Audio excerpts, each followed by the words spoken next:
want to replicate nature or recreate nature with your discipline and with your creativity and through art, then do it in a way that you don't have to battle with algae, because you are most likely going to lose the battle, because algae is a part of nature and that's what we are trying to recreate, right? So algae by itself is what you make it to be in a planted tank. It's not good nor bad. Life develops with life. So if you want to provide your plants with a healthy environment for them to thrive in, then the algae is going to do great in that environment as well.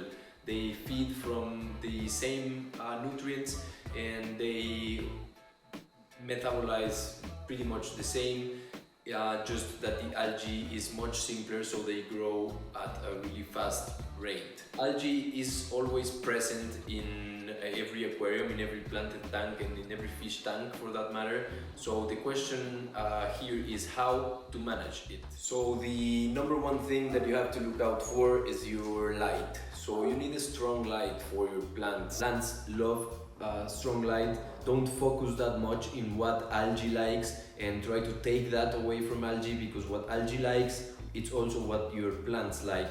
And if you take that away from algae, you'll probably take that away from your plants as well, and that's going to create just a massive bloom of algae and unwanted decomposition of your plants and ultimately their death.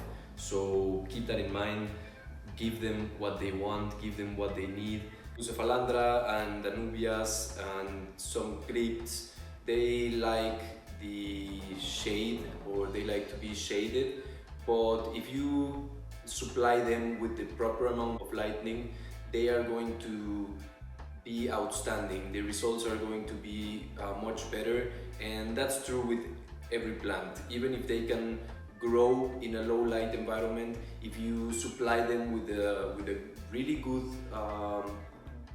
light, they are going to develop much better. So that's the first thing to look out for. Get a strong light.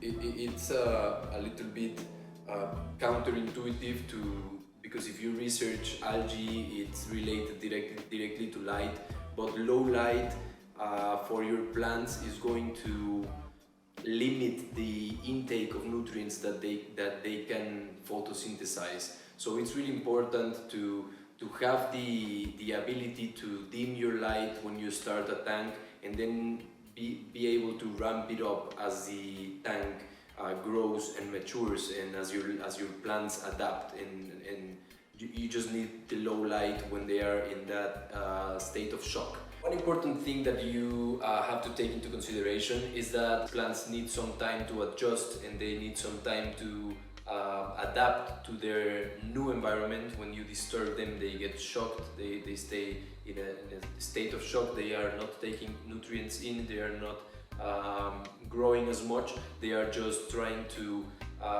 enable themselves to live in this environment and practically changing their diet. So algae exists for a reason, and it's for the nutrient export of excess nutrients in the water. So if you have a lot of nitrogen and a lot of phosphorus in the water and your plants are shocked, then it will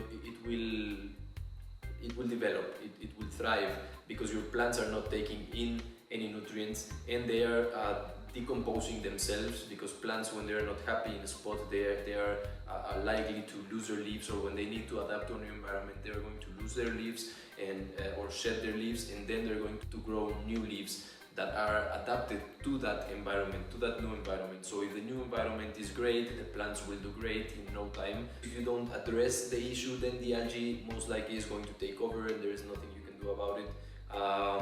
You're just going to wake up one day and it's going to be just filled with algae. It's that fast in some times, just a couple of days maybe, and your tank may be filled or maybe two. The second important thing to watch out for is CO2. CO2 is, in my experience, the most difficult one to dial, but it is the most important one as well. If you don't have a good saturation of CO2, a continuous and constant saturation of CO2, you're going to stress your plants out. And what does this stress result in is an excess of nutrients in the water, so the algae is going to take advantage of that and it's going to bloom. You have to turn it on 4 hours before the lights turn on, and if you have some ambient light before 4 hours or 3 hours before that ambient lighting is going to hit your tank, because if you don't do that, the light that reaches the tank before your tank lights turn on, that's going to feed the algae, and they are going to have an advantage of several hours a day of photosynthesis and nutrients before your plants are even able to start their photo period. And you need to keep the saturation of CO2 high, so that your plants are always ready to get that nutrient intake quick when the lights turn on, and they can start photosynthesizing much quicker. The third point I want to talk about is flow. So flow is a tricky one, not as much CO2, but still really tricky. You can see if your flow is enough by putting your CO2 right below the outtake of your canister or your filter, and looking at the bubbles, how they move around your tank. If you can see that bubbles are reaching every inch of your tank, then you're doing it okay. But if you can see that it's not a flow movement, is more like turbulent. If it's really turbulent, then you're doing something wrong. You have overflow. On the other side, you might have some minor mistakes with the nutrients, and you might get away with it for a while. If you don't correct those mistakes, it can get out of hand as well.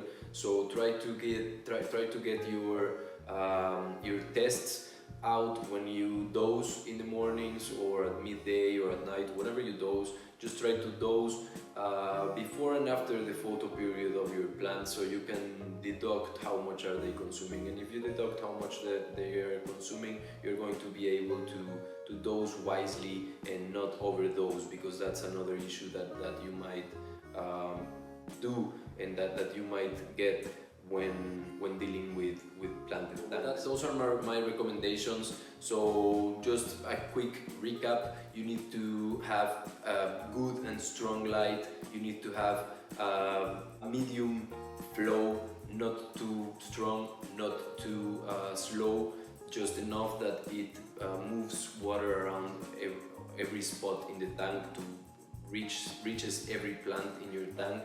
The CO2, you have to keep it at its maximum saturation with consistency throughout the day, 4 hours before the photo period starts, and you can turn them off maybe an hour before the photo period stops. If you have different techniques or different approaches to the issue of having algae, let me know. I'm super interested in trying new things every time and seeing what works, because in the aquascaping hobby, the reality is that you have to do what works for you. You have to have the plant that you love to have, because you're the only one that's going to see it, maintain it, trim it, etc., and spend money on it. So if you like your tank, don't let nobody tell you it's ugly. But if you don't have plants, it's probably ugly, so plant it. It's just, I'm just kidding. But so that's it, guys. Thank you for watching. I hope the video is useful. I hope you can tackle that algae issue that's been bothering you, and I hope this video helped you understand the relationship between your healthy plants and no algae. So follow us on Instagram at AQUARIUMS and subscribe to the channel if you want to see more content. I'm going to be uploading a video a week, or maybe 2 videos a week. Mostly about planted tanks and BUCEPHALANDRA, Anubias and Cryptocorin, that are my favorite plants. So stay tuned and thanks for watching. Peace!